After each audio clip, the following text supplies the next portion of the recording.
ಕೇಸರಿ ಪಡೆಯಲ್ಲಿ ಮತ್ತೆ ಪಕ್ಷಾಂತರದ ತಳಮಳ ಶುರುವಾಗಿರುವಂತದ್ದು ಅದು ದೊಡ್ಡ ಮಟ್ಟದಲ್ಲಿ ಕೇಳಿ ಬರ್ತಾ ಇದೆ. ಕಾಂಗ್ರೆಸ್ ಔತಣಕೂಟದಲ್ಲಿ ಬಿಜೆಪಿ ಶಾಸಕರು ಭಾಗಿಯಾಗಿದ್ದಾರೆ. S T. Somashekar, Hebbar, H. Vishwanath dinner politics ನಲ್ಲಿ ಭಾಗವಹಿಸಿದ್ದಾರೆ. ಡಿನ್ನರ್ ಪಾರ್ಟಿಯಲ್ಲಿ ಭಾಗವಹಿಸಿದ್ದಾರೆ. ಸಾಕಷ್ಟು ಕೌತುಕವನ್ನ ಮೂಡಿಸ್ತಾ ಇದೆ. ಇದೇನಪ್ಪ ಬಿಜೆಪಿದು ಕಥೆನೇ ಮುಗಿತಿಲ್ವಾ ಅಂತ ಒಂದು ಪಕ್ಷದಿಂದ ಮತ್ತೊಂದು ಪಕ್ಷದಿಂದ ಬರ್ತಾರೆ, ಮತ್ತೊಬ್ಬರು ಅಲ್ಲಿಗೆ ಹೋಗ್ತಾರೆ, ಈ ಪಕ್ಷದಿಂದ ಅಲ್ಲಿಗೆ ಹೋಗ್ತಾರೆ. ಯಾವಾಗ ಒಂದು ಸ್ಟೇಬಲ್ ಆಗುತ್ತೆ ಕರ್ನಾಟಕದ ಬಿಜೆಪಿ ಅಂತಕ್ಕಂಥ ಪ್ರಶ್ನೆಗಳಿದಾವೆ.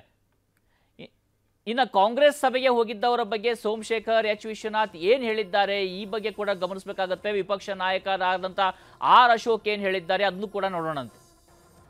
10:30 ಮೇಲೆ ಉಪಮುಖ್ಯಮಂತ್ರಿಗಳು ನನಗೆ ಆಹ್ವಾನವನ್ನ ಮಾಡಿದ್ರು. ಶಾಸಕಾಂಗ ಸಭೆಗಲ್ಲ, ಶಾಸಕಾಂಗ ಸಭೆಗೆ ನಾನು ಅಟೆಂಡ್ ಮಾಡಲಿಲ್ಲ, ಅವೆಲ್ಲ ಸುಳ್ಳು. ಊಟಕ್ಕೆ ಹೋಗಿದ್ರು, ಇಲ್ಲೇ ಊಟ ಮಾಡಿದ್ದೆ, ವಿಜಯ ಕೂಗದಲ್ಲಿ ಇಲ್ಲೇ ಊಟ ಮುಗಿಸಿದೆ 10 ಗಂಟೆಗೆ. ಅಲ್ಲಿ ಹೋಗಿ ಅವರಿಗೆ ವಿಶ್ ಮಾಡಿ ವಾಪಸ್ಸು ಬಂದೆ ಅಷ್ಟೇ. ನನಗೆ deputy chief minister our good old friend mister Shivakumar ನನಗೆ ಇನ್ವಿಟೇಷನ್ ಕೊಟ್ಟರು, ಅಫಿಷಿಯಲ್, ನೀವು ಊಟಕ್ಕೆ ಬನ್ನಿ ಅಂತ, ಪಾರ್ಟಿ ಮೀಟಿಂಗ್ ಬನ್ನಿ ಅಂತ ಏನು ಕರೆದಿಲ್ಲ. ನನಗೆ ಹೋದ್ನೆಲ್ಲ ನನಗೆ ಗೊತ್ತಾಗಲಿಲ್ಲ, ಈಟಿಂಗ್ ಗೊತ್ತಾಗಲಿಲ್ಲ, ಸೀದಾ ಹೊಟ್ಟೋದಲ್ಲ. ಏನೇ ಇದ್ರೂ ಕೂಡ ಅವ್ರ ಜೊತೆ ನಾನು ಮಾತಾಡ್ತೀನಿ. ಇದೆಲ್ಲ ಕಳೆದ 2-3 ತಿಂಗಳಿಂದ ಈ ಥರದ ಘಟನೆಗಳು ನಡೀತಾ ಇದೆ. ಸೋಮಶೇಖರ್ ವಿಚಾರದಲ್ಲಿ ಅವ್ರ ಜೊತೆ ಒಂದು ಸರಿ ಕೂತು ಮಾತಾಡ್ತೀನಿ. ಇನ್ನು ಈ ಬಗ್ಗೆ ಕಾಂಗ್ರೆಸ್ ನಾಯಕರು ಏನು ಹೇಳಿದ್ದಾರೆ ಅದನ್ನು ನೋಡೋಣ. ಸೋಮಶೇಖರ್ ಆಗಲಿ ಹೆಬ್ಬಾರ್ ಆಗಲಿ ಯಾವ ಮೀಟಿಂಗು ಅವ್ರು ಬಂದಿರಲಿಲ್ಲ. ನಾನು ಸಪ್ರೇಟಾಗಿ ಊಟ ಕರೆದಿದ್ದೆ, ಒಂದು ಬೇರೆ ಪಾರ್ಟಿಯವ್ರಿಗೂ ಕೆಲವರು ಕರೆದಿದ್ದೆ. ಅವರು ವಿಶ್ವನಾಥ್ ಒಂದಷ್ಟು ಜನ ಎಲ್ಲ ಒಂದು 10 ಜನ ಬಂದಿದ್ರು. ನಾವು ಲೋಕಸಭೆಗಿಂತ ಮುಂಚೆನೇ ನಾವು ಭವಿಷ್ಯ ನುಡಿತಾ ಇದ್ದೀವಿ, ಬಿಜೆಪಿ ಜೆಡಿಎಸ್ ಖಾಲಿ ಆಗುತ್ತೆ, ಅಲ್ಲಿ ಯಾವುದೇ ರೀತಿಯಾದಂಥ ಅಲ್ಲಿ ಶಾಸಕರಿಗಿರ್ಬೋದು ಸಂಸದರಿಗಿರ್ಬೋದು ಗೌರವ ಸಿಗ್ತಾ ಇಲ್ಲ ಅಂದ್ಬಿಟ್ಟು ಜನರೇ ಬಿಟ್ಟು ಬರ್ತಾರೆ. ತಾವು ನೋಡಿ, ನಾ ಯಾವಾಗಲಿಂದ ಹೇಳಕತ್ತೀನಿ, ಇದು ರಿಪೇರಿ ಮಾಡಲಾರಷ್ಟು ನಾದುರಸ್ತಾಗಿದೆ ಅಂತ. ರಿಪೇರಿ ಮಾಡಲಿಕ್ಕೆ ಸಾಧ್ಯ ಇಲ್ಲ. ಇವತ್ತೊಂದು ಸ್ಟೇಟ್ಮೆಂಟ್ ಕೊಡ್ತಾನೆ, ಮತ್ತೊಂದು ಸ್ಟೇಟ್ಮೆಂಟ್ ಕೊಡ್ತಾನೆ, ಕಾಲು ಹಿಡಿದು ಸಿಗ್ತಾನೆ, ಮತ್ತು ಬಹಿರಂಗವಾಗಿ ಇವತ್ತು ಟೀಕೆ ಮಾಡ್ತಾರೆ. ಯಾರು ಯಡಿಯೂರಪ್ಪ ಅವ್ರನ್ನ ಮತ್ತೊಬ್ಬರನ್ನ ಎಲ್ಲ ಟೀಕೆ ಮಾಡ್ತಾರೆ. ಕರ್ನಾಟಕದ ಬಿಜೆಪಿ ಉದ್ಧಾರ ಆಗ್ಲಿಕ್ಕೆ ಸಾಧ್ಯನೇ ಇಲ್ಲ. ಮಧು, ನೋಡಿದ್ವಿ ಈಗ ಸೋಮಶೇಖರ್ ಅವರು ಇರ್ಬೋದು ಅಥವಾ ವಿಶ್ವನಾಥ್ ಇರ್ಬೋದು ಏನೋ ಸ್ಪಷ್ಟನೆ ಕೊಡೋಕೆ ಪ್ರಯತ್ನ ಪಟ್ಟರು ಕೂಡ ಖರ್ಗೆ ಕ್ಲಿಯರ್ ಆಗಿ ಹೇಳಿದ್ದಾರೆ, ಬಿಜೆಪಿ ಖಾಲಿ ಆಗುತ್ತೆ, ಬಿಜೆಪಿ ಖಾಲಿ ಮಾಡುವಂಥದ್ದು ಶುರು ಆಯ್ತಾ ಅಂತ. ಈಗ ನೋಡಿ, ಹೌದು, ಈಗ ಅಲ್ಲಿ ಅಶೋಕ್ ಅವರು ಕರೆದು ಮಾತನಾಡ್ತೀನಿ ಅಂತ ಹೇಳ್ತಾರಲ್ಲ, ಅಲ್ಲಿ ಪಕ್ಷದ ಒಳಗಡೆನೇ ಇರೋಂಥವ್ರು ಹಿಂದುತ್ವ ಮೋದಿ ನಾಯಕತ್ವ ಅಂತ ಮಾತನಾಡೋಂಥವ್ರನ್ನೇ ಏನೋ ಸರಿ ಮಾಡೋಕ್ಕಾಗ್ತಾ ಇಲ್ಲ. ಇನ್ನು ಒಬ್ಬ ಆಲ್ರೆಡಿ ಒಂದು ಕಾಲು ಹೊರಗಿಟ್ಟಿರೋರು 3-4 ತಿಂಗಳಿಂದ ಏನೋ ರಿಸಲ್ಟ್ ಬರ್ತಿದ್ದಂಗೆ ಶುರುವಾಗಿದೆ ಅದು. ಯಡಿಯೂರಪ್ಪನವರು ಸ್ವಲ್ಪ ವೆಯ್ಟ್ ಮಾಡಿ ಅಂತ ಹೇಳಿದ್ದಾರೆ, ಆಮೇಲೆ ನೋಡೋಣ ಅಂತ ಹೇಳಿದರು ಸೋಮಶೇಖರ್. ಈಗ ರಾಜ್ಯಾಧ್ಯಕ್ಷರದೆಲ್ಲ ಆಯಿತು, ಅದಾದಮೇಲೂ ಕೂಡ ಇದು ಕಂಟಿನ್ಯೂ ಆಗ್ತಾ ಇದೆ. 66 ಜನರಲ್ಲಿ ಎಲ್ಲರನ್ನೂ ಬಿಟ್ಟು ಇವ್ರನ್ನೇ ಕರೀತಾರೆ ಅಂತಂದರೆ ದೇರ್ ಶುಡ್ ಬಿ ಸಮಥಿಂಗ್. ಅದು ಎಲ್ಲರಿಗೂ ಗೊತ್ತಿರೋಂಥ open secret, it's a open book ಈಗಾಗಲೇ. ಸೊ ಅದು ಯಾವಾಗ ಏನು ಮುಹೂರ್ತ ಅನ್ನುವಂಥದ್ದು ಮಾತ್ರ ಇವಾಗ ಕುತೂಹಲ ಉಳಿದಿರೋದು. ಈ ಕಡೆಯಿಂದ ಬಹುಶಃ ಈ ಕಡೆ ಒಂದು ಚೌಕಾಸಿ ನಡೀತಾ ಇದೆ. ಕಾರಣಗಳು ಹಲವಾರು ಇದ್ದೇ ಇರುತ್ತೆ, ಏನು ಅವರು ಹೇಳ್ಕೊಡೋ ಬರೋದಕ್ಕೂ ಕಾರಣಗಳಿರ್ತವೆ, ಹೋಗೋದಕ್ಕೂ ಅವರದ್ದೇ ಆದಂತಹ ಒಂದಷ್ಟು ಸ್ಪಷ್ಟನೆಗಳು, ಕಾರಣಗಳು, ಸಮರ್ಥನೆಗಳಿರ್ತವೆ. ಅಂಥದ್ದನ್ನು ಸೋಮಶೇಖರ್ ಕೊಡ್ತಾರೆ. ನನಗೆ ಯಾರೋ ದಿಲ್ಲಿ ನಾಯಕರು ಬೇಜಾರು ಮಾಡಿದ್ರು ಅಂತಾರೆ, ಒಂದ್ಸಲ ಇಲ್ಲೇನೋ ಸರಿಯಾಗಿ ನಡೆಸ್ಕೊಂಡಿಲ್ಲ ಅಂತಾರೆ, ಒಂದ್ಸಲ ಏನೋ ಅನುದಾನ ಅಂದರೆ ಒಂದೊಂದು ಇರ್ತವೆ. ಇಲ್ಲಿ ಕಾಂಗ್ರೆಸ್ ನಾಯಕರು ನಮ್ಗೆ ಅನುದಾನ ಕೊಡ್ತಾರೆ ಅಂತಾರೆ.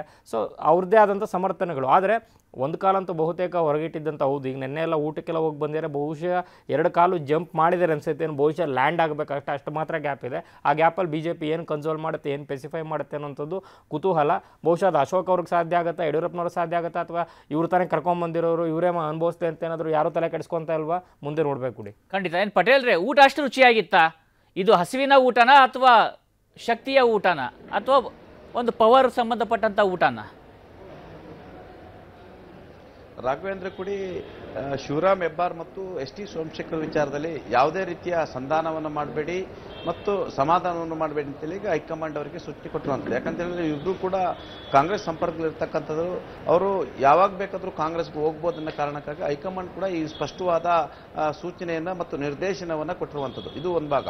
ಮತ್ತೊಂದು ಕಡೆ ಪದೇ ಪದೇ ಭಾರತೀಯ ಜನತಾ ಪಕ್ಷಕ್ಕೆ ಇಮ್ಯುಲೇಷನ್ ಮಾಡೋ ಮುಖಾಂತರ ಪಕ್ಷದಿಂದ ಅವ್ರನ್ನ ಅಮಾನತು ಅಥವಾ ಉಚ್ಚಾಟನೆ ಮಾಡಿದ್ರೆ ಬಹುಶಃ ಈ ಶಾಸಕರುಗಳಿಗೆ ಅವರು ಇಂಡಿಪೆಂಡೆಂಟ್ ಆಗ್ತಾರೆ ಮತ್ತು ಅವರು ಯಾರ ಜೊತೆ ಬೇಕಾದರೂ ಓಪನ್ ಆಗಿ ಗುರುತಿಸಿಕೊಳ್ಳತಕ್ಕಂಥ ಅವಕಾಶಗಳು ಇರೋ ಕಾರಣಕ್ಕಾಗಿ 2 ಹಂತದಲ್ಲೂ ಕೂಡ ಅವರು ಕೂಡ ಪ್ರಯತ್ನವನ್ನು ಮಾಡ್ತಾರೆ.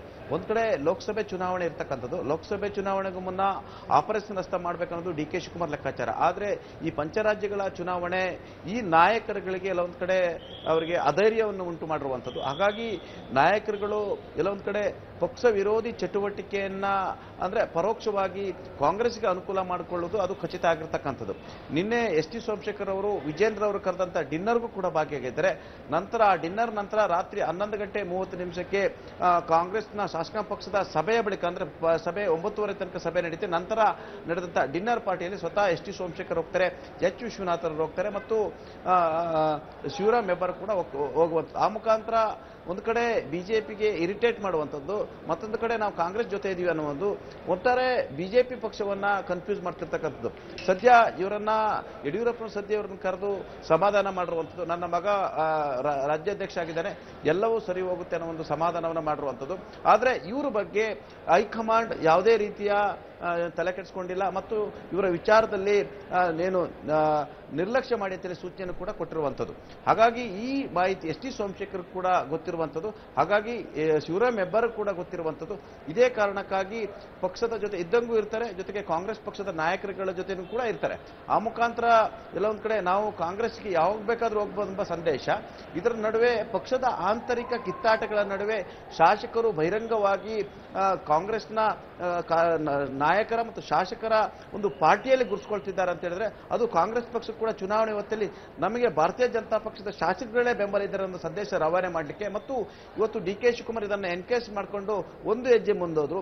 ನಮ್ಮ ಪಾರ್ಟಿಗೆ 10 ಜನ ಶಾಸಕರುಗಳು ಬಂದರು ಮತ್ತು ನಮ್ಮ ಜೊತೆ ಭಾರತೀಯ ಜನತಾ ಪಕ್ಷದ ಅನೇಕ ಶಾಸಕರುಗಳು ಈಗ ಸಂಪರ್ಕದ ಮುಖಾಂತರ ಇಲ್ಲೊಂದು ಕಡೆ ಬಿಜೆಪಿಗೆ ಚುನಾವಣೆ ಹೊತ್ತಲ್ಲಿ ಇದೊಂಥರ ತಲೆನೋವು ಅಂತ ಹೇಳಿದ್ರೆ ತಪ್ಪಾಗ್ಲಾರ್ದು ಗುಡಿ.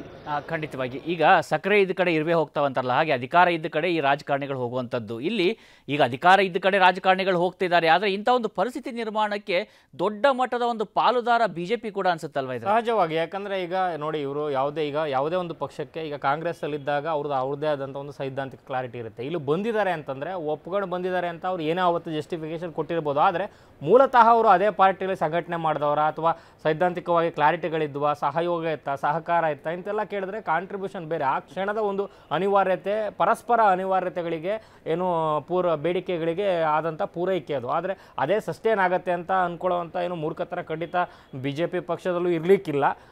ಅಟ್ ದ ಸೇಮ್ ಟೈಮ್ ಇವರು ನಮ್ಮನ್ನು ಅಷ್ಟೇ ಈಸಿಯಾಗಿ ತೀರಾ ಏನೋ ಒಳಮನೆಗೆ ಸೇರಿಸ್ಕೊತಾರೆ ಅನ್ನೋ ಒಂದು ಏನೋ ಮೂರ್ಖತನ ಅವ್ರಿಗೂ ಇರಲಿಕ್ಕಿಲ್ಲ. ಹಾಗಾಗಿ ಸಹಜವಾಗಿ ಅಲ್ಲಿ ಕೊಡುಕೊಳ್ಳುವಿಕೆ ಚೌಕಾಸಿ ನಡೀತಾನೆ ಇದೆ. ಎಲ್ಲಿ ಲಾಭ ಅಂತ ನೋಡುವಂಥ ಕೆಟಗರಿ ಏನಾದರೂ ಇದೆ ಅದು ಇಂಥ ಕೆಟಗರಿ, ಅದು ಯಾವುದೇ ಪಕ್ಷ ಇರಲಿ, ಅದು BJP, ಕಾಂಗ್ರೆಸ್, JDS. ಆದರೆ ಡಿ ಕೆ ಶಿವಕುಮಾರ್ ಅಂತೂ ಚಿದಾನಂದ್ ಹೇಳಿದಂತೆ ಒಂದು ಪರ್ಸೆಪ್ಷನ್ನ ಬಿಲ್ಡ್ ಮಾಡಲಿಕ್ಕೆ ಟ್ರೈ ಮಾಡ್ತಾ ಇದ್ದಾರೆ. ಹೇಗೆ ವಿಧಾನಸಭಾ ಚುನಾವಣೆಯಲ್ಲಿ ಹಲವಾರು BJP ನಾಯಕರನ್ನು ಸೆಳೆದು JDS ನಾಯಕರುಗಳನ್ನು ಸೆಳೆದು ಒಂದು ಪರ್ಸೆಪ್ಷನ್ನ ಬಿಲ್ಡ್ ಮಾಡಿ ವೋಟರ್ ಮೈಂಡ್ ಸೆಟ್ಟನ್ನು ಕ್ರಿಯೇಟ್ ಮಾಡಲಿಕ್ಕೆ ಟ್ರೈ ಮಾಡಿದ್ರು. ಅಂಥದ್ದೇ ಒಂದು ಪ್ರಯತ್ನವನ್ನು ಇಲ್ಲಿ ಮಾಡಬೇಕು ಅನ್ನುವಂಥದ್ದು. ಆದರೆ ಅದು ಪಂಚರಾಜ್ಯ ಚುನಾವಣೆಯ ಗೆಲುವಿನ ನಂತರ ಮತ್ತು ಕಾಂಗ್ರೆಸ್ಗಾಗಿರುವಂತಹ ಆಘಾತದ ನಂತರ ಇಲ್ಲಿ ಯಾವ ರೀತಿ ವರ್ಕ್ ಆಗುತ್ತೆ ಅಂತ ನೋಡಬೇಕು. ಗುಡಿ ಕನ್ನಡಿಗರ ಮೆಚ್ಚಿನ ನಿಮ್ಮ ನ್ಯೂಸ್ 18 ಕನ್ನಡ ಈಗ ವಾಟ್ಸ್ಆಪ್ನಲ್ಲಿಯೂ ಲಭ್ಯ.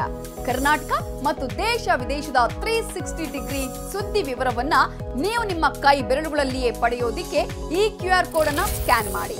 ನಮ್ಮ ಚಾನೆಲ್ ಅನ್ನು ಫಾಲೋ ಮಾಡಿ, ನೋಟಿಫಿಕೇಶನ್ ಆನ್ ಮಾಡಿ.